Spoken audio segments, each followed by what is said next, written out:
Good evening সবাইকে। আশা করি সকলে ভালো আছো। আজকে তোমাদের সাহিত্য মেলা থেকে তৃতীয় পাঠের অন্তর্গত একটি কবিতা আমরা পড়ব। আচ্ছা, তোমাদের কাদের ছবি আঁকতে ভালো লাগে?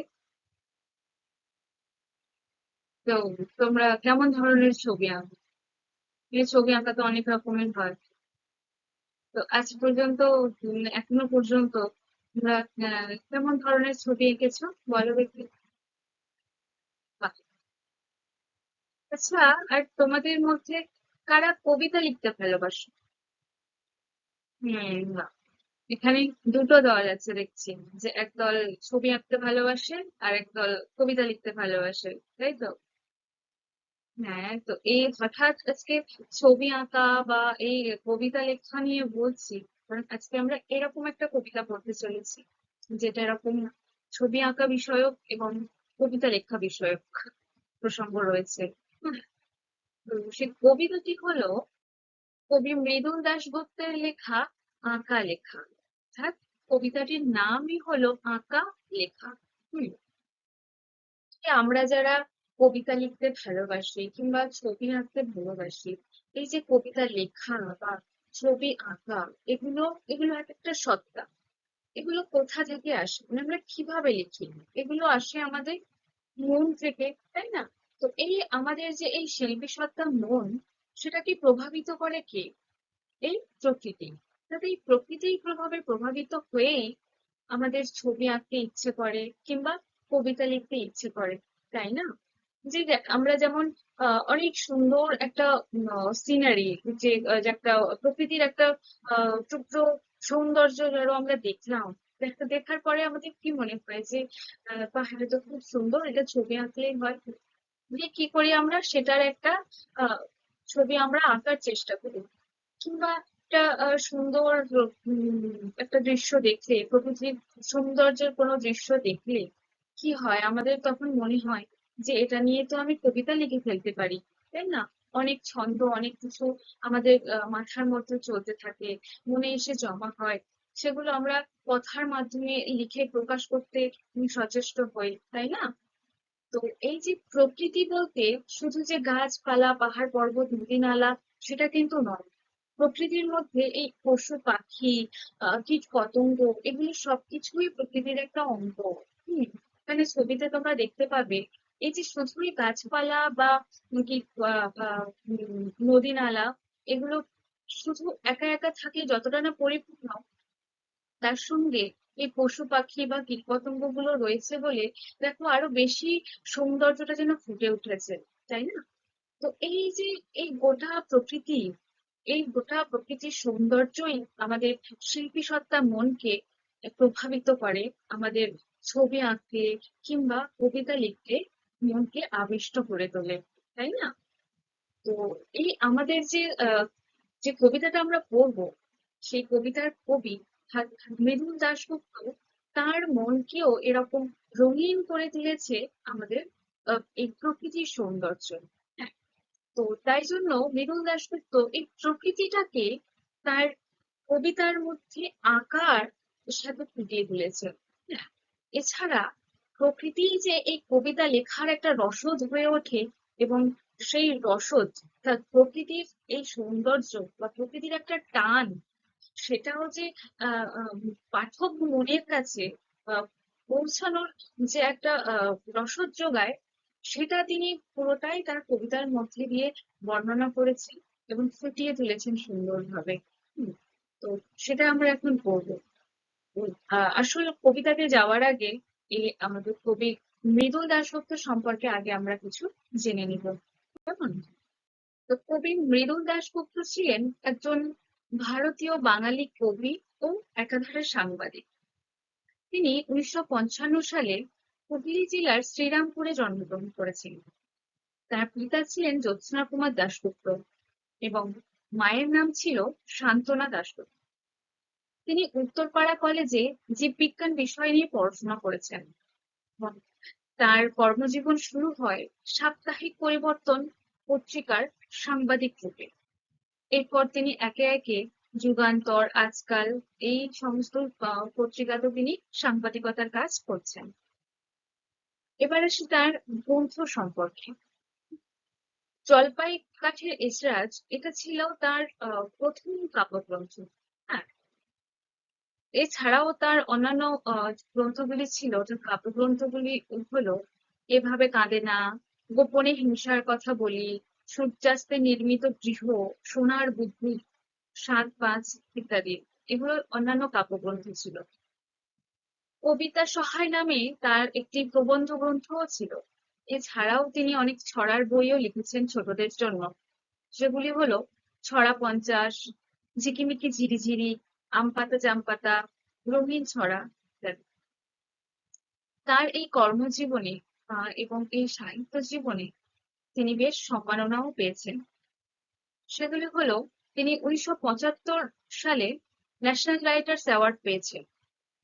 এরপর তিনি সূর্যাস্তে নির্মিত গৃহ এই প্রবন্ধটির জন্য, এই কাব্যগ্রন্থটির জন্য তিনি পশ্চিমবঙ্গ বাংলা একাডেমি পুরস্কারেও পুরস্কৃত হয়েছেন 2000 সালে।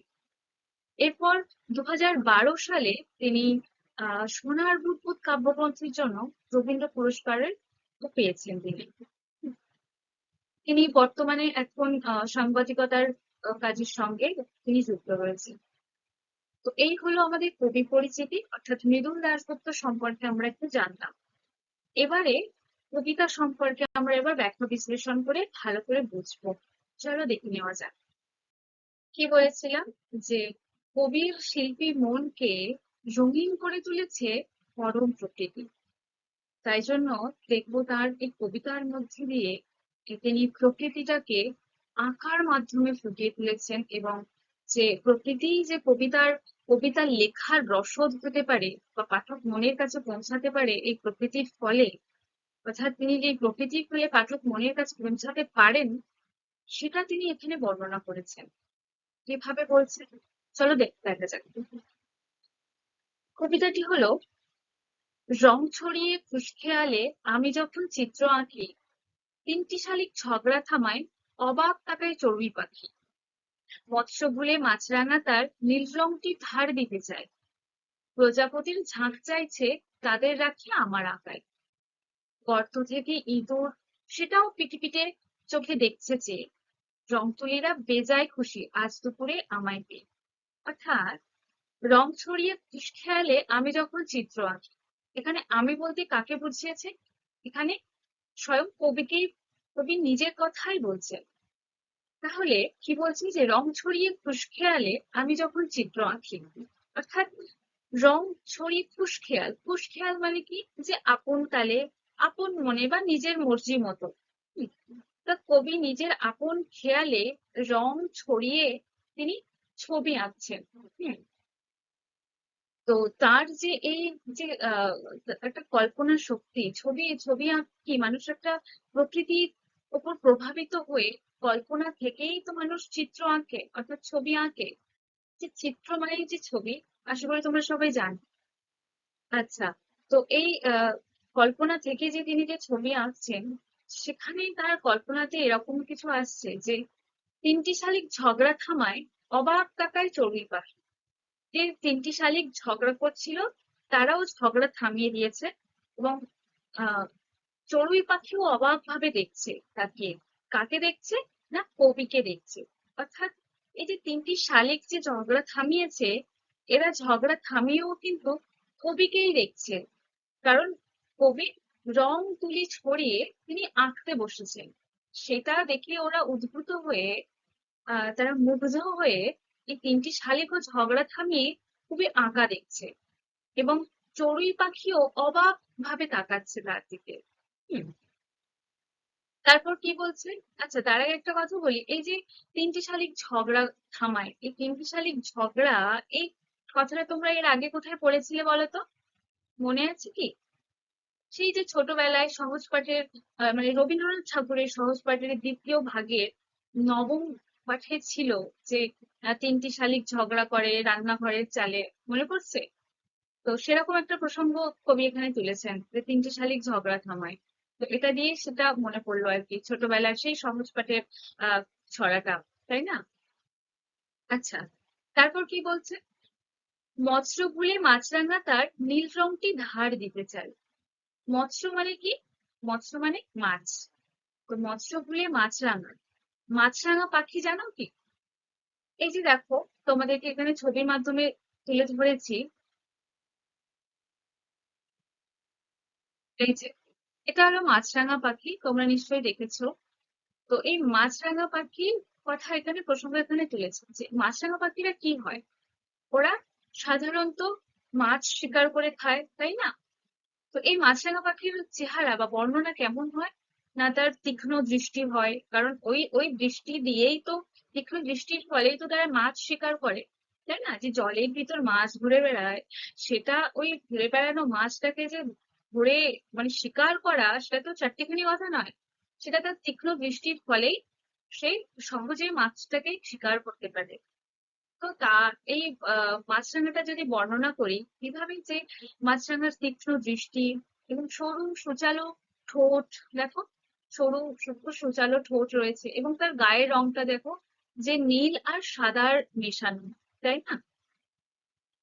তো এই যে কবি এখানে বলছেন মৎস্য ফুলে মাছরাঙা তার নীল রংকে ধার দিতে চায়।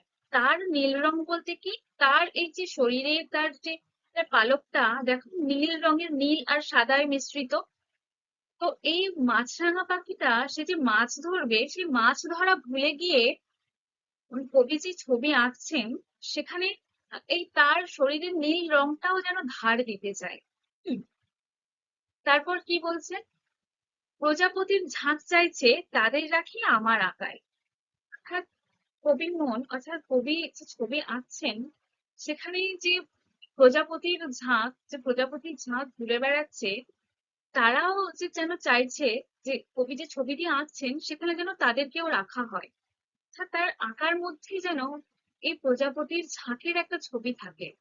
তারা নিজেদেরকে কবির আঁকার মধ্যেও যেন রাখার চেষ্টা করছে বা থাকার চেষ্টা করছে। তারপর কি বলছে? গর্ত থেকে ইঁদুর সেটাও পিটপিটে চোখে দেখছে, যে পিটপিটে চোখ দেখছে যে। তো গর্ত থেকে ইঁদুরও পিটপিট করে দেখছে, কবিকে দেখছে। হুম, তো আহ তারাও যেন বলতে চাইছে যে আমাদেরকেও তোমার আঁকায় রাখো, এরকম একটা বিষয়। রং তুলিরা বেজায় খুশি আজ দুপুরে আমায় পেয়ে। তিনি যে ছবিটি আঁকতে বসেছেন, তারপরে রং তুলি যেটা দিয়ে কবি আঁকছেন, তারাও খুব খুশি হয়ে গেছে। বেজায় মানে কি? যে খুব খুশি হওয়া, মানে খুব, অত্যন্ত। এটার ক্ষেত্রে বেজায় শব্দটা ব্যবহার হয়।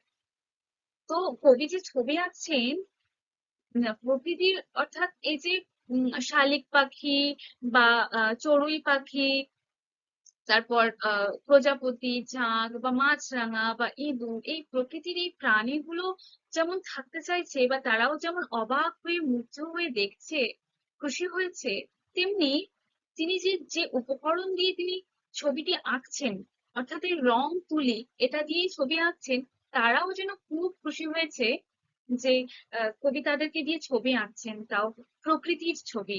তারাও এর ফলে তারাও অনেক খুশি হয়ে গেছে। তো তাহলে আমরা কি দেখছি?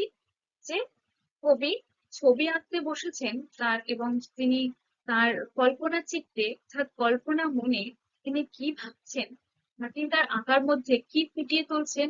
না, প্রকৃতিটাকে ফুটিয়ে তুলছেন। প্রকৃতি বলতে শুধু প্রকৃতি নয়, প্রকৃতিতে অবস্থিত যে সমস্ত প্রাণীরা, ছোট ছোট প্রাণী, আহ তাদেরকেও কি সুন্দরভাবে তিনি ফুটিয়ে তুলেছেন তার আঁকার মাধ্যমে, কবিতাতে। হ্যাঁ, তো কি দেখছি? না, শালিক পাখিরাও তাদের ঝগড়া থামিয়ে অবাক হয়ে দেখছেন কবি আঁকছেন। চড়ুই পাখিও অবাক হয়ে দেখছে।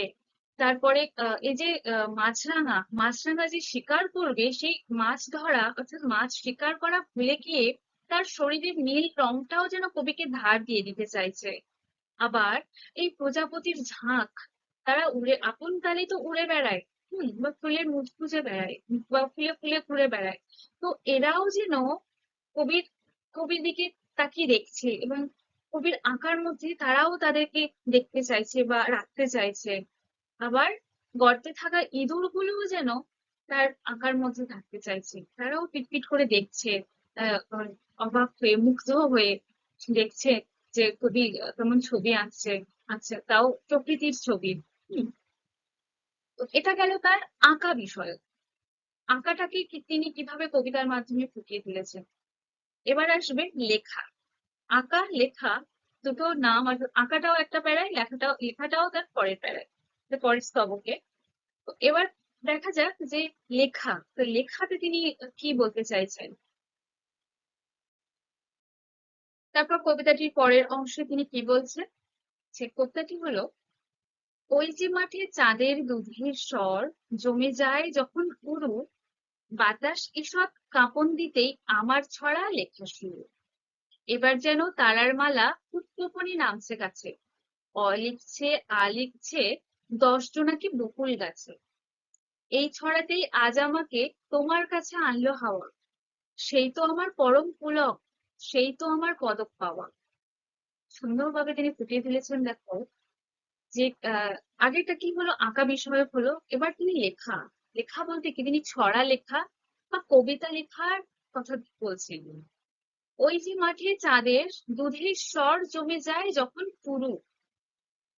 রাত্রেবেলা, রাত্রের আকাশে আমরা কি দেখি, যখন চাঁদ ওঠে বা চাঁদের যখন জ্যোৎস্নাময় রাত হয়, তখন কি দেখি, চতুর্দিকটা যেন রুপোলি কালার, সিলভার যেটা বলে রুপোলি কালার, ওরকম লাগে না, যে সাদা সাদা লাগে চতুর্দিকটা, যেন রুপোলি একটা আহ আহ, মায়া ছড়িয়ে আছে চতুর্দিকে, এরকমটা লাগে না? যে আহ অনেক রাতে বা দেখবে যখন বাইরে বা ছাদে থেকে বা বাড়ির উঠান থেকে যে চতুর্দিকটা, অর্থাৎ মাঠ ঘাট কিংবা ছাদে থেকে দেখলে বাকি শহর বা বাকি ঘর বাড়িগুলো যেন থমকে দাঁড়িয়ে আছে, এবং সবগুলো যেন একটা রূপলি চাদর মোড়া আছে, দেখবি এরকম একটা লাগবে। তো এখানে কবি বলছেন যে ওই যে মাঠে চাঁদের দুধের স্বর জমে যায় যখন পুরু, অর্থাৎ এখানে এই চাঁদের মানে রাতের যে আকাশ, চাঁদের আলোতে তিনি একটা মাঠ দেখছেন, সেই মাঠের বর্ণনা করছেন। যে ওই যে মাঠে চাঁদের দুধের স্বর, চাঁদের যে আলো, সেটা যে রূপলি চাদর মোড়া যেটা আমি বললাম, তো সেই রকম চাঁদের আলোটা যেন চতুর্দিকে পড়েছে, যেন মনে হচ্ছে দুধের স্বর জমে আছে। দুধের স্বর জানো কি? দুধের স্বর হলো দুধের মানে দুধটাকে গরম করে রাখার পরে দেখবে দুধের উপরে একটা নরম ঘন আবরণ বা স্তর পড়ে যায়, সেটাকে বলা হয় স্বর বা দুধের স্বর। তো কি বলছেন কবি, যে মাঠে চাঁদের আলোটা যেন দুধের স্বরের মতো মোটা হয়ে জমে গেছে পুরু। পুরু মানে কি? পুরু মানে ঘন বা মোটা। তো এখানে তাহলে আমরা কি দেখছি, কবি কবির চোখে, অর্থাৎ কবি যেমনটা কল্পনা করছেন বা দেখছেন, যে মাঠে চাঁদের আলোটা দুধের স্বরের মতো মোটা হয়ে যেন জমে আছে চতুর্দিকটা বা মাঠটা। হুম, বাতাস ঈষৎ কাঁপন দিতেই আমার ছড়া লেখা শুরু। অর্থাৎ তিনি এগুলো দেখছেন, মানে এই যে মাঠটাকে যেন চাঁদের আলোতে দুধের স্বর জমার মতো লাগছে দেখতে, তিনি এগুলো দেখছেন। তারপরে একটা হালকা বাতাস এসে যখন তার গায়ে লাগলো, অর্থাৎ আচ্ছা মানে করেই বলছি, বাতাস, বাতাস মানে তো জানো, বাতাস হাওয়া। ঈষৎ, ঈষৎ মানে কি? ঈষৎ মানে হালকা ভাবে, হালকা বা অল্প অর্থে বোঝায় ঈষৎ। কাঁপন, কাঁপন মানে কি? কেঁপে ওঠা, কেঁপে যাওয়া বা কম্পন। হ্যাঁ, তো এখানে কি বলছেন কবি, না বাতাস ঈষৎ কাঁপন দিতেই আমার ছড়া লেখা শুরু। অর্থাৎ তিনি যে এই যে দৃশ্যটি তিনি দেখছিলেন বা উপভোগ করছিলেন, ঠিক তখনই একটা হালকা হাওয়া তার হালকা হাওয়া কেঁপে তার গায়ে লাগবে, তখনই তার লেখার শুরু হলো, অর্থাৎ ছড়া লেখার শুরু তখনই হলো। এবার যেন তারার মালা উদ্গোপনে নামছে গাছে। তারপর লেখা শুরু হওয়ার পর তিনি কি বলছেন বা কি দেখছেন বা কি কল্পনা করছেন, না এবার যেন তারার মালা, তারার মালা রাত্রের আকাশে, অর্থাৎ যখন আকাশে মেঘ থাকে না, চাঁদ মানে ফুল মানে পূর্ণিমা বা একটু জ্যোৎস্না রাতে দেখবে আকাশে অনেক তারা আমরা দেখতে পাই যখন আকাশ পরিষ্কার থাকে। তো একভাবে সেটাকে যখন আমরা উপলব্ধি করি বা উপভোগ করি আনমনে, তো তখন মনে হবে যেন তারার মালারা আকাশে মানে তারাগুলো এমন ভাবে থাকে মনে হবে তারার মালা গাঁথা রয়েছে আকাশে, তাই না? তো এখানে কবি মনে অর্থাৎ কবির কল্পনা মনে কি মনে হচ্ছে, যেন তারার মালারা খুব গোপনেই নেমে আসছে কাছে। হ্যাঁ, যে এই তারার মালাগুলো আকাশ থেকে যেন খুব গোপনে কবির কাছে নেমে আসছে, এরকমটা তার মনে হচ্ছে। তারপর লিখছে, লিখছে 10 জোনাকি বকুল গাছে। তো এই আর কি দেখছেন না, এই জোনাকির দল, এখানে তিনি 10 জোনাকি বলেছেন, কিন্তু 10টা জোনাকি তো থাকে না, তিনি কথার মাত্রা হিসাবে কথার কথা হিসাবে 10 জোনাকি বলেছেন। যে অনেকগুলো জোনাকি বকুল গাছের তলায় কি করছে, বা বকুল গাছের কাছে তারা তারা যে উড়ে বেড়াচ্ছে, তারা যে একটা আলোময় একটা পোকা যে পিছনে ম্যাগনেট মতো থাকে সেখান দিয়ে তো আলো জ্বলে। তো সেই জোনাকি যখন উড়ে বেড়াচ্ছে, 10 জোনাকি অর্থাৎ অনেকগুলো জোনাকি যখন উড়ে বেড়াচ্ছে, তখন কবির মনে হচ্ছে যেন সেই জোনাকির দল কেউ কেউ লিখছে, কেউ কেউ লিখছে, আ এগুলো লিখছে, এই বর্ণগুলো যেন লিখছে তার মনে হচ্ছে। অর্থাৎ জোনাকিগুলো এমন ভাবে উড়ে বেড়াচ্ছে, তার মনে হচ্ছে তারা যেন এক একটা বর্ণ তৈরি করছে, কিছু কিছু জোনাকির দল মিলে এক একটা বর্ণ তৈরি করছে, তার এরকম মনে হচ্ছে। তারপর এই ছড়াতেই আজ আমাকে তোমার কাছে আনলো হাওয়া। হ্যাঁ, তিনি যে এই ছড়া লিখছেন, হ্যাঁ, এই এই ছড়াটা লিখছেন কি থেকে না, ওই হালকা হাওয়া যে কেঁপে তার শরীর স্পর্শ করে গেল, তার পরেই তো তিনি লেখা শুরু করলেন। তো তিনি তাই বলছেন এই ছড়াতেই আজ আমাকে তোমার কাছে আনলো হাওয়া। এই তোমার বলতে কাকে বোঝাচ্ছেন লেখক, সরি, কবি? না, যে পাঠকদের কথা বলছি, অর্থাৎ যে শিশুরা, মানে যে ধরো তোমাদের কথা বলছে, তোমরা যে এই কবিতাটা পড়ছো, তোমরা তো পাঠক। যারা পড়ে, পাঠ করে, তারাই তো পাঠক হয় কোনো গল্পের বা কবিতার। তো যারা পড়ছে তারাই পাঠক, অর্থাৎ তোমরা পড়ছো। তো এটা মনে করো তোমাদের উদ্দেশ্যেই কবি বলছেন যে তোমাদের কাজ পর্যন্ত তিনি পৌঁছাতে পেরেছেন। হ্যাঁ, অর্থাৎ তোমরা বলতে তোমরা তো পাঠক, তাই পাঠকের উদ্দেশ্যেই তিনি বলেছেন যে এই ছড়াতেই আজ আমাকে তোমার কাছে আনলো হাওয়া। অর্থাৎ তিনি যে তোমাদের কাছে পৌঁছাতে পারলেন, অর্থাৎ পাঠকদের কাছে পৌঁছাতে পেরেছেন, সেটা যে হাওয়ার ফলে, অর্থাৎ হাওয়ার ফলে তিনি ছড়া লিখতে পেরেছেন, এবং ছড়া লেখার ফলেই তোমাদের কাছে পৌঁছাতে পেরেছেন। এই সবটা হয়েছে কি প্রকৃতির জন্য, প্রকৃতির প্রভাবে তিনি তোমাদের কাছে অর্থাৎ পাঠকদের কাছে তিনি, পাঠক মনের কাছে তিনি পৌঁছাতে পেরেছেন, তাই না?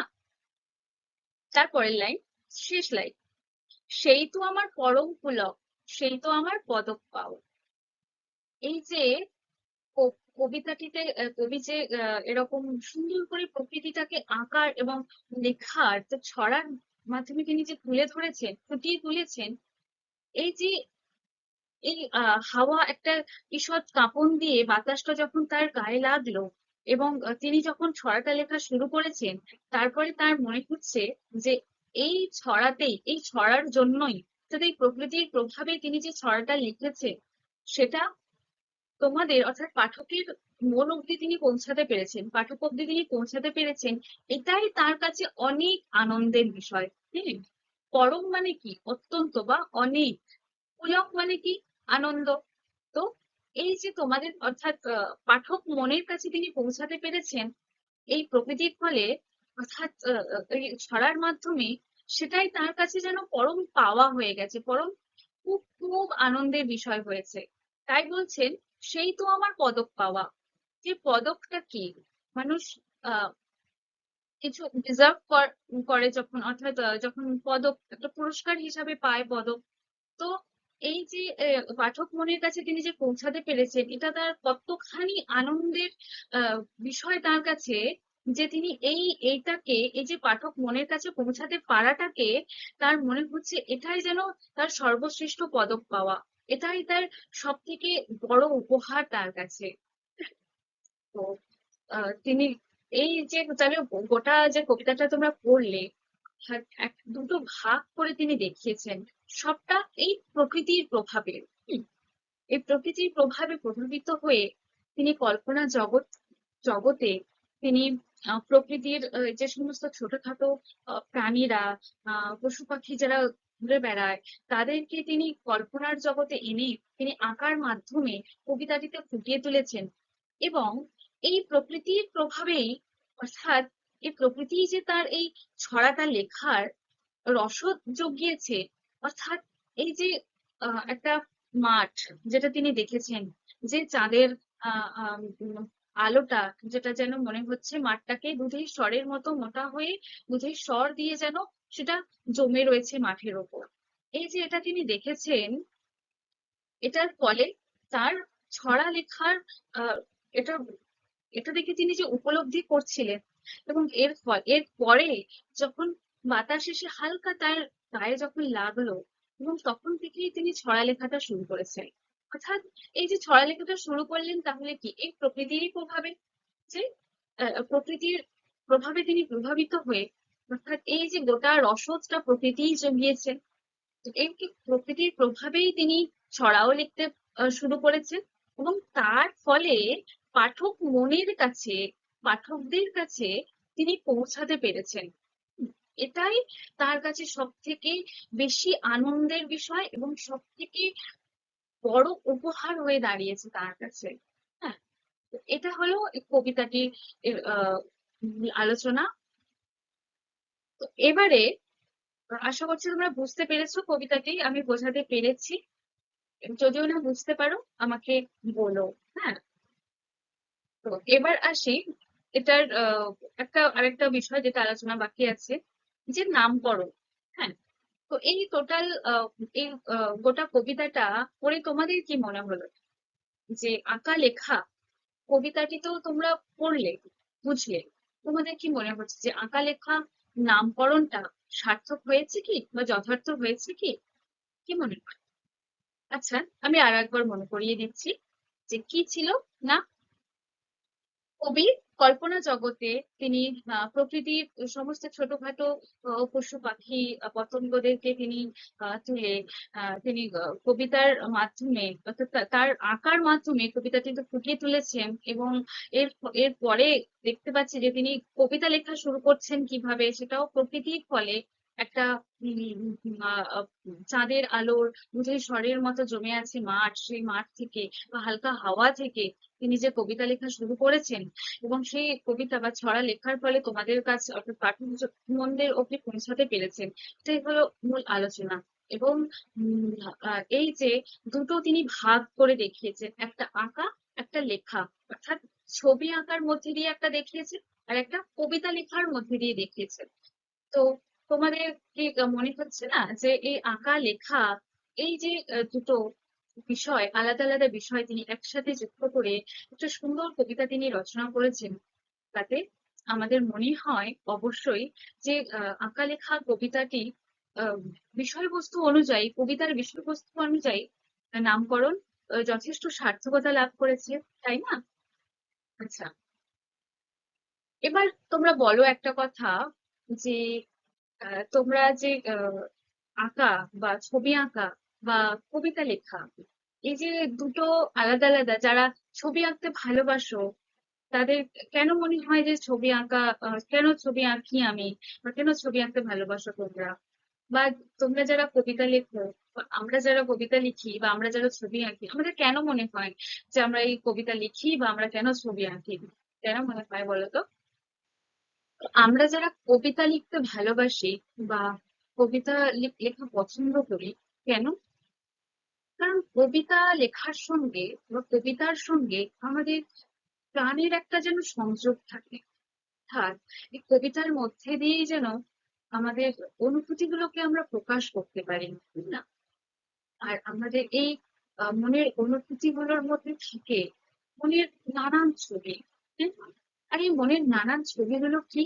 সেগুলো হলো এই প্রকৃতিরই নানান অংশ। আসলে এই প্রকৃতির নানান অনুষঙ্গ, অর্থাৎ এই সমস্ত উপকরণের সঙ্গে, মানে প্রকৃতির উপকরণের সঙ্গে আমাদের মনটাই মিশে যায়। এর ফলে এই প্রকৃতির নানান উপকরণ এবং আমাদের আহ মনের, অর্থাৎ যে আমাদের অন্তঃপ্রকৃতি, অর্থাৎ মনের যে একটা প্রকৃতি থাকে ভিতরে, সেই দুটো মিশে যায়। মিলেমিশে একটা সুর, একটা ছন্দ সৃষ্টি হয়, যেটার ফলে, যেটা আমরা আহ, লেখার মাধ্যমে প্রকাশ করতে বেশি ভালোবাসি এবং প্রকাশ করতে পারি। হুম, যেটা আমাদের মনকে আনন্দও দেয়, তাই না? তো এই জন্য আমরা কবিতা লিখতে বেশি পছন্দ করি, যেটা আমাদের মনকে আনন্দ দেয় এবং আমরা লিখে প্রকাশ করতে সক্ষম, লিখে প্রকাশ করতে পারি ভালো করে। হুম, এছাড়া আমরা যারা ছবি আঁকতে ভালোবাসি, তো আমরা ছবি আঁকতে ভালোবাসি কেন? কারণ আমরা আমাদের এই কবিতা লেখার যে ধরন, যে ঝাঁজ রাখে একটা, অর্থাৎ যে ছন্দ, অলংকার, শব্দ ভান্ডার, এই এই সমস্ত সম্পর্কে আমরা খুব একটা জ্ঞাত নই। হ্যাঁ, যে খুব খুব একটা এই সম্পর্কে আমরা ওয়াকিবহাল নই। হ্যাঁ, সুন্দরভাবে আমরা কথাগুলোকে সাজিয়ে লিখতে পারি না। আমাদের কল্পনা শক্তি এখানে এভাবে কাজ করে না। এর এর থেকে, মানে এই লিখে আমাদের মনের অনুভূতিকে প্রকাশ করার থেকে আমরা ছবি আঁকার মাধ্যমে আমাদের অনুভূতিগুলোকে প্রকাশ করি। অনুভূতি বলতে আমাদের যে, আমরা যে কল্পনা করি, আমাদের কল্পনা জগৎ, সেটাও সৃষ্টি হয় এই পরিবেশ বা প্রকৃতির প্রভাবে, তাই না? তো এই যে প্রকৃতির নানা অনুষঙ্গ বা প্রকৃতির নানান উপকরণ, এগুলো আমাদের কল্পনা জগতে যখন বসে, সেগুলো যখন আমরা প্রকাশ করি, সেটা আমরা ছবি এঁকে সেটাকে প্রকাশ করতে বেশি ভালোবাসি বা বেশি সক্ষম। হুম, এই জন্য আমরা ছবি ছবি এঁকেই বেশি আমাদের মনকে সান্ত্বনা দিই, বা আমাদের আমাদের মনে অনেক শান্তি লাগে। হুম, এজন্য আমরা ছবি আঁকতে ভালোবাসি, বা এই জন্যই আমরা কবিতা না লিখে ছবি আঁকতে পারি বা ছবি আঁকতে পছন্দ করি, তাই না? তো এবারে এর প্রশ্ন, তোমাদের জন্য কি প্রশ্নও তুলে ধরা হয়েছে, সেগুলো সম্পর্কে একটু জেনে নিয়ে চলো। আচ্ছা, এই কবিতা সম্পর্কে তোমরা পড়লে, বুঝলে, আশা করছি বুঝতে অসুবিধা হয়নি। তো সেখান থেকে তোমাদের পাঠ্য বইয়ে যে প্রশ্নগুলো রয়েছে, বা এছাড়াও অতিরিক্ত কিছু প্রশ্ন তোমাদের সামনে তুলে ধরেছে, যেগুলো নিয়ে একটু অল্প আলোচনা করতে চাই। আচ্ছা, তোমাদের বইয়ের প্রশ্ন ছাড়াও কবি যিনি লেখেন কবিতাটি, তার সম্পর্কেও কিছু প্রশ্ন থেকে থাকে। হুম, তো কবি মৃদুল দাশগুপ্তের গুপ্তের জন্ম হয় কোথায়, মনে আছে কি? একটু আগে আমরা বললাম যে হুগলি জেলার শ্রীরামপুরে তার জন্ম। আচ্ছা, মৃদুল দাশগুপ্তের প্রথম কাব্যগ্রন্থের নাম কি? মৃদুল দাশগুপ্তের প্রথম কাব্যগ্রন্থের নাম বলো। যে জলপাই কাঠের এসরাজ। আচ্ছা, এরপরে যে একটি বাক্যে যে উত্তরগুলো রয়েছে, মানে প্রশ্নগুলো যে রয়েছে, সেগুলো একটু দেখি। কবি কখন ছবি আঁকেন? কখন ছবি আঁকেন? কবি দুপুর বেলায়, যখন তার মন খুশি হয়ে থাকে, এবং খুশি এবং খেয়াল দুটোই, অর্থাৎ তিনি যখন কল্পনা জগতে বিচরণ করেন, তখন তিনি ছবি আঁকেন। অর্থাৎ উত্তর কিরকম ভাবে লিখবেন, যে কবি কখন ছবি আঁকেন? না, কবি দুপুর বেলায়, যখন তার মন খুশি আর খেয়ালে ভরে যায়, তখন তিনি রং ছড়িয়ে ছবি আঁকেন। আচ্ছা, তারপর কখন তার ছড়া লেখার শুরু? কখন? না, দূরে মাঠে চাঁদের আলোতে, অর্থাৎ জ্যোৎস্না রাতে, মাঠে যখন দুধের স্বর যেন জমে যায়, সেই সময়, এবং কি হয়, যখন বাতাস হালকা যখন কাঁপন দেয়, তখন তার ছড়া লেখা শুরু হয়। আচ্ছা, তিনটি শালিক কি করে? তিনটি শালিক কি করে? ঝগড়া করে। হুম, কে অবাক তাকায়? চড়ুই পাখি অবাক তাকায়। মাছরাঙা কি চায়? মাছরাঙা তার নীল রং কবিকে ধার দিতে চায়। আচ্ছা, পরের প্রশ্ন, প্রজাপতিদের ইচ্ছা কি? প্রজাপতিদের ইচ্ছা কি? না, প্রজাপতিদের ইচ্ছা তারাও যেন কবির আঁকার মধ্যে যেন থাকে। প্রজাপতিদের ইচ্ছে তাদের তাদেরকেও কবি যেন তার আঁকায় রাখেন। আচ্ছা, গর্তে কে থাকে? গর্তে ইঁদুর থাকে, মানে আমাদের আলোচক কবিতা অনুযায়ী। চাঁদের পুরো দুধের স্বর কোথায় জমে? কোথায়? দূরে মাঠে চাঁদের পুরো দুধের স্বর জমে। কারা কোথায় অ আ লিখছে? কারা লিখছে? কোথায় লিখছে? জোনাকির দল বা জোনাকিরা বকুল গাছে অ আ লিখছে। হলো। কোন কোন বিষয়কে, সরি, কবি কোন বিষয়কে পদক পাওয়া মনে করেছেন? কোন বিষয়কে? তিনি এই যে ছড়া লিখেছেন এবং পাঠক মন পর্যন্ত তিনি পৌঁছাতে পেরেছেন, সেটাই তার কাছে ছিল অনেক বড় পাওয়া এবং বড় আনন্দের বিষয়, তাই না? তাহলে কবি কোন বিষয়কে পদক পাওয়া মনে করেছেন? তিনি এই ছড়া লিখে পাঠক পর্যন্ত পৌঁছাতে পেরেছেন, সেটাই তার কাছে পদক পাওয়া বলে মনে হয়েছে। আচ্ছা, এবার আসছে অতিরিক্ত প্রশ্ন যেগুলো। আমি যখন চিত্র আঁকি, কবি কিভাবে চিত্র আঁকেন? না, কবি খেয়াল খুশিতে কল্পনা জগতে ভাবতে ভাবতে তিনি রং ছড়িয়ে ছবি আঁকেন বা চিত্র আঁকেন। আচ্ছা, কবির ছবি আঁকার সময় মাছরাঙার কি ভূমিকা ছিল? মাছরাঙার কি ভূমিকা ছিল বলো? যে মাছরাঙা তার মাছ ধরা ভুলে গিয়ে তার নিজের নীল রংটা কবিকে ধার দিতে চাইছে। তারপর গর্তের ইঁদুর কবির ছবি আঁকার সময় কি করছিল? গর্তের ইঁদুর কবির ছবি আঁকার সময় গর্ত থেকে পিটপিটে চোখে চেয়ে দেখছিল কবিকে, এবং তারাও চাইছিল তাদেরকেও যেন কবি তার আঁকার মধ্যে রাখেন। আচ্ছা, তারপর মাছরাঙা তার কোন রং ধার দিতে চায়? কোন রং? মাছরাঙার শরীরের রং কেমন? নীল রং। মাছরাঙা তার নীল রং ধার দিতে চায়। তিনটি শালিক ঝগড়া থামায়, এই ঝগড়া থামানোর কারণ কি? না, তিনটি শালিক ঝগড়া থামায় কারণ তারা মুগ্ধ হয়ে কবির আঁকা দেখছে, সেই জন্য তারা নিজেদের ঝগড়াও থামিয়ে দেয়। অর্থাৎ কি হলো তাহলে, যে তিনটি শালিক তারা কবিকে আঁকতে দেখে তারা মুগ্ধ হয়ে গেছে এবং তার ফলে তারা নিজেদের ঝগড়া থামিয়ে দিয়েছে। এরপর আমার ছড়া লেখা শুরু। কখন কবির ছড়া লেখা শুরু? কখন? না, যখন বাতাস হালকা কাঁপুনি দেয় তখন ছড়ার লেখা শুরু হয় কবির, তাই তো? তার আঁকা লেখা কবিতায় মাঠে কি ঘটেছিল? কি ঘটেছিল মাঠে? না, চাঁদের আলো অর্থাৎ জ্যোৎস্নাটা দুধের স্বরের মতো ঘন হয়ে মাঠে যেন জমেছিল। তারপর কিসের মালা খুব গোপনে লেখকের কাছে নামছে? তারার মালা খুব গোপনে লেখকের কাছে নামছে। এই ছড়াতেই আজ আমাকে তোমার কাছে আনলো হাওয়া। এখানে তুমি কে? তুমি কে বলো? কবিতা বোঝানোর সময় বলেছিলাম এই ছড়াতে আজ আমাকে তোমার কাছে আনলো। তোমার বলতে তোমাদের কথা বলেছেন, অর্থাৎ পাঠকদের কথা বলেছেন। যে এই ছড়াতে আজ আমাকে তোমার কাছে আনলো হাওয়া, এখানে তুমি বলতে কবি পাঠকদের কথা বলেছেন। বুঝতে পেরেছো? এই পাঠ্যের যেগুলো বড় প্রশ্ন রয়েছে সেগুলো আমি যে কবিতা বোঝালাম তার মধ্যে বোঝানোর মধ্যে দিয়ে সব উত্তরগুলো তোমরা পেয়ে যাবে এবং নিজেরা সেগুলো লেখার চেষ্টা করবে এবং আমাকে দেখাবে। যদি সেগুলো ঠিকঠাক করে না লিখতে পারো আমি অবশ্যই তোমাদেরকে সাহায্য করব লেখার জন্য। ঠিক আছে? আচ্ছা, এবার দেখছি এর পরবর্তী অংশ, অর্থাৎ ব্যাকরণগত যেগুলো দেওয়া ছিল তোমাদের পাঠ্য বইতে সেগুলো নিয়ে আলোচনা করবো। এখানে দেখছি প্রথমে কি লিখেছে যে ঠিক বানানটি বেছে নাও। তো কোনটা ঠিক বানান সেটা তোমাদেরকে বেছে লিখতে হবে। তো এই যে মৎস্য মৎস্য মৎস্য, এই তিনটের মধ্যে কোনটা ঠিক? না, এই মৎস্যটা ঠিক, তাই তো? এটা ঠিক।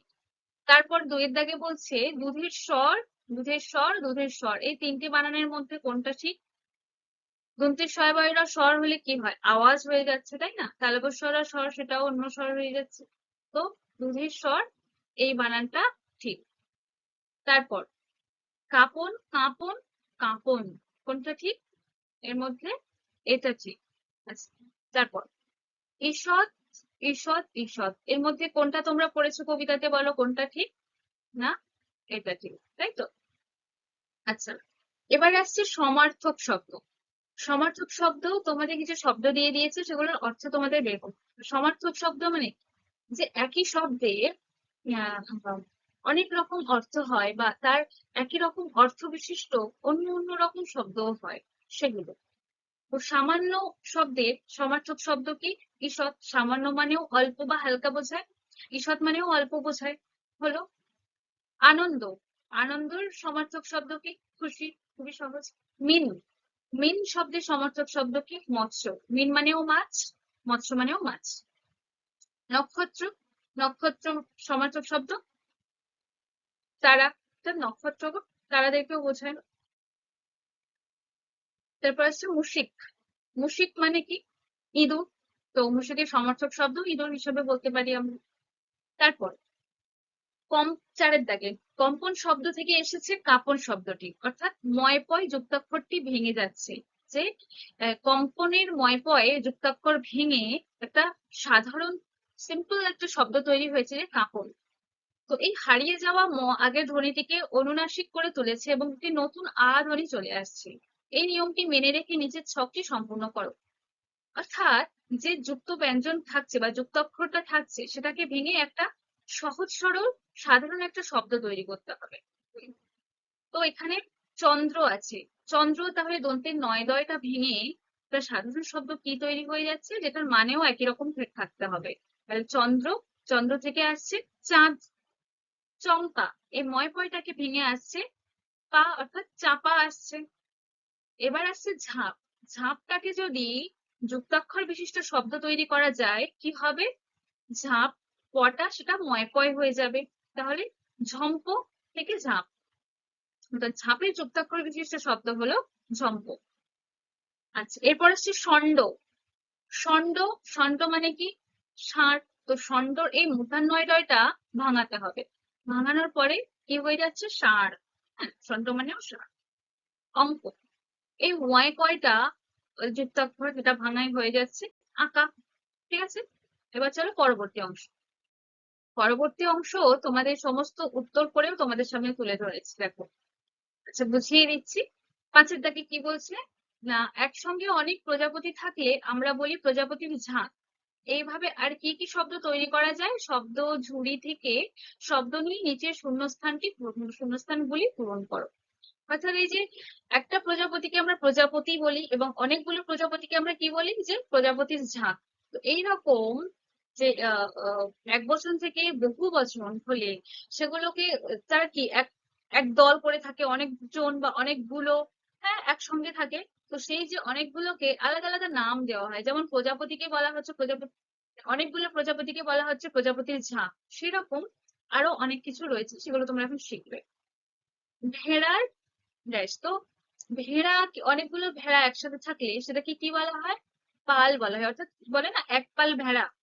তো এই ভেড়ার অনেক ভেড়া একসঙ্গে থাকলে সেটাকে বলা হয় ভেড়ার পাল। হুম। কই মাছের ঝাঁক। তো কই মাছও তাই, একসাথে অনেকগুলো কই মাছ থাকলে বা চড়লে সেটাকে কই মাছের ঝাঁক বলা হয়। তারপর হস্তি। হস্তি মানে কি? হাতি। তো অনেকগুলো হাতি যখন একসাথে থাকে, সেই একসাথে অনেকগুলো হাতিকে বলা হয় যূথ, অর্থাৎ হস্তি যূথ। নৌকার বহর, অর্থাৎ অনেকগুলো নৌকা একসাথে বাঁধা থাকলে সেটাকে বলা হয় বহর, অর্থাৎ নৌকার বহর। সুপুরি গাছের সারি, অর্থাৎ অনেকগুলো সুপুরি গাছ বা যে কোনো গাছ পরপর থাকলে সেই গাছের ক্ষেত্রে একসঙ্গে অনেকগুলো বোঝাতে সারি শব্দটা ব্যবহার হয়, অর্থাৎ সুপুরি গাছের সারি। আবার একইভাবে যদি তুমি বলো তাল গাছের সারি, নারকেল গাছের সারি, এই গাছ বোঝালে সারি শব্দটা ব্যবহার করবে। তারপর ছাত্রদের দল। তো কি মানুষ একদল থাকে, তো সেখানে ছাত্রদেরকে দল বলা হয়, মানে ছাত্ররা অনেকজন থাকলে সেক্ষেত্রে দল শব্দটা ব্যবহার হয়। এরপর আসছে ছয়ের দাগে বিশেষ্যগুলির বিশেষণের রূপে লেখো। কি কি আছে? রং, চিত্র, মাঠ, লেখা, পুলক। এগুলোকে এগুলোকে বিশেষণ রূপে লিখতে বলছে। তাহলে এই যে এখানে তোমাদেরকে বিশেষ্য বিশেষণ রূপে তুলে ধরা হয়েছে। তো রঙের বিশেষণ কি হবে? রং, রঙিন। চিত্র, চিত্র বিশেষণ কি হবে? চিত্রিত। মাঠ, মেঠো। লেখা, লিখিত। পুলক, পুলকিত। এগুলো বিশেষ্য থেকে বিশেষণে পরিবর্তন করে লেখা হয়েছে। ঠিক আছে, এরপর আসছে আহ বিশেষণগুলির পরে উপযুক্ত বিশেষ্য বসিয়ে বাক্য রচনা কর। অর্থাৎ এখানে আহ বিশেষণগুলো রয়েছে আর তার পাশে বিশেষ্য বসাতে হবে, বসিয়ে সেটাকে একটা বাক্য রচনা করতে হবে। তো তোমাদেরকে আমি শুধু বিশেষণের পরে কোন কোন বিশেষ্য বসবে সেগুলো বসিয়ে দিয়েছি, এবং এর যে বাক্য রচনা সেগুলো তোমরা নিজেরা করে আনবে, কেমন? তো ঈষৎ, ঈষৎ, ঈষতের সঙ্গে কাঁপন বিশেষটা বসছে, যে হালকা কাঁপা, ঈষৎ কাঁপন। ঠিক আছে। বেজায়, খুশি। তাহলে বেজায় বিশেষণের সঙ্গে খুশি বিশেষ্যটা যুক্ত করা হয়েছে, বেজায় খুশি, যে অনেক আনন্দ। আচ্ছা, পিটপিটে চোখ, যে মিটমিট করে দেখা, আবার মিটমিট করে যে আছে আধ খোলা চোখে দেখা, সেটাকে পিটপিট করা বলে। তো পিটপিটে চোখ। পরম পুলক, এটাও অনেক আনন্দের ক্ষেত্রেই বোঝায়। নীল, নীল রং। গোপন, গোপন বাসনা বা ইচ্ছা। ঠিক আছে, এগুলো তোমরা বাক্য তৈরি করে নিয়ে আসবে। ঠিক আছে। আচ্ছা, এরপরে বিপরীতার্থক শব্দ। গোপন, ঈষৎ, খুশি, পুরো, ঝগড়া, এই কটাকে বিপরীত অর্থে লিখতে হবে। তো এই যে বিপরীতার্থকের জন্য একটা মানে শব্দগুলোকে বক্স করে তোমাদের সামনে তুলে ধরেছি। তাহলে গোপন, গোপনের বিপরীত কি হবে? গোপন, প্রকাশ করা, প্রকাশ। ঈষৎ, হালকা মৃদু, সেটার কি হবে? তীব্র বা বেশি, এরকম। খুশি, খুশির বিপরীত কি? অখুশি বা কষ্ট। পুরু, পুরু মানে কি? মোটা, তাহলে মোটার বিপরীত কি হবে? পাতলা বা হালকা। ঝগড়া, ঝগড়ার বিপরীত কি? বন্ধু। আচ্ছা, তারপর আসছে 9 দাগে নিম্নরেখা অংশগুলির কারক বিভক্তি নির্ণয় করে। কি বলছে?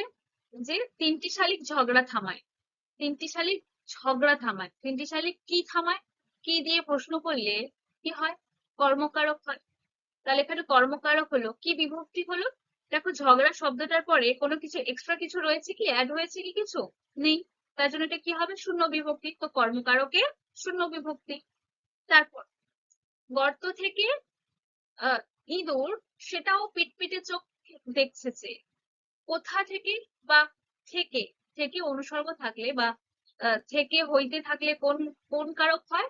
না, অপাদান কারক হয়। তাহলে এখানে বিভক্তি বা কি আছে? অনুসর্গ। তাহলে এখানে থেকে অনুসর্গ রয়েছে। তারপর প্রজাপতির ঝাঁক চাইছে তাদের রাখি আমার আঁকায়। প্রজাপতির ঝাঁক চাইছে তাদের রাখি আমার, কোথায় রাখার কথা বলছে? কোথায় দিয়ে প্রশ্ন করলে কি হয়? অধিকরণ কারক হয়। তো তাই এটা অধিকরণ কারক।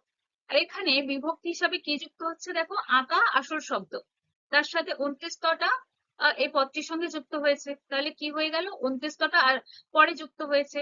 তো এই 29টা হলো বিভক্তি। এবার যেন তারার মালা খুব গোপনে নামছে গাছে। এবারে কারা খুব গোপনে নামছে, কি বা কারা, এসব থাকলে কোন কারক হয়? কর্মকারক হয়। তো এখানে কি কোনো বিভক্তি যুক্ত হয়েছে? এটাই আসল শব্দ, তাহলে এখানে কোনো বিভক্তি যুক্ত হয়নি, তাহলে এটা শূন্য বিভক্তি। তারপর সেই তো আমার পদক পাওয়া। পদক, কি পাওয়ার কথা বলছেন? কি কি দিয়ে প্রশ্ন করলে কি হয়? কর্মকারক হয়, তাই কর্মকারক। আর পদক, এটাই তো আসল শব্দ, এর সাথে কোনো বিভক্তি যুক্ত হয়নি, তাই এটা শূন্য বিভক্তি। বুঝতে পেরেছো?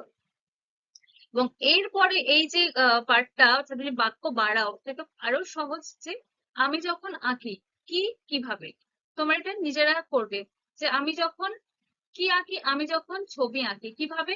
বা আমি যখন রং তুলি ছড়িয়ে, বা আমি যখন রং ছড়িয়ে ছবি আঁকি, বা তোমরা অন্য কিছুও বলতে পারো। ঠিক আছে, এইরকম এর পরে যেগুলো দেওয়া রয়েছে, প্রশ্ন করে যেগুলো দেওয়া আছে, সেগুলো সহ তোমরা শুধু বাক্যটাকে বাড়িয়ে বড় করে একটা এই উত্তরগুলো মনে করবে যে পূর্ণ বাক্যে উত্তরগুলো লিখছো। ঠিক আছে, সেগুলো লিখলেই তোমার বাক্য বাড়ানো হয়ে যাবে। ঠিক আছে, বুঝতে পেরেছো? এই আশা করছি তোমরা সব আহ, এই কবিতাটা বা এই প্রশ্নের উত্তর, এগুলো সম্পর্কে তোমাদের আর কোনো জিজ্ঞাসা নেই। বা সবটা বুঝতে পেরেছো। তো যদিও বা না বুঝতে পারো আমাকে অবশ্যই জিজ্ঞেস করো। তো এখানেই আমি আমার ক্লাস শেষ করছি, এবং পরে দেখা হচ্ছে অন্য কোনো অধ্যায়ের গল্প, কবিতা বা ব্যাকরণের কোনো অংশ নিয়ে। ঠিক আছে? ভালো থেকো। আর প্রশ্নগুলো উত্তর অবশ্যই করো, পড়াগুলো আবার পড়ো। ধন্যবাদ।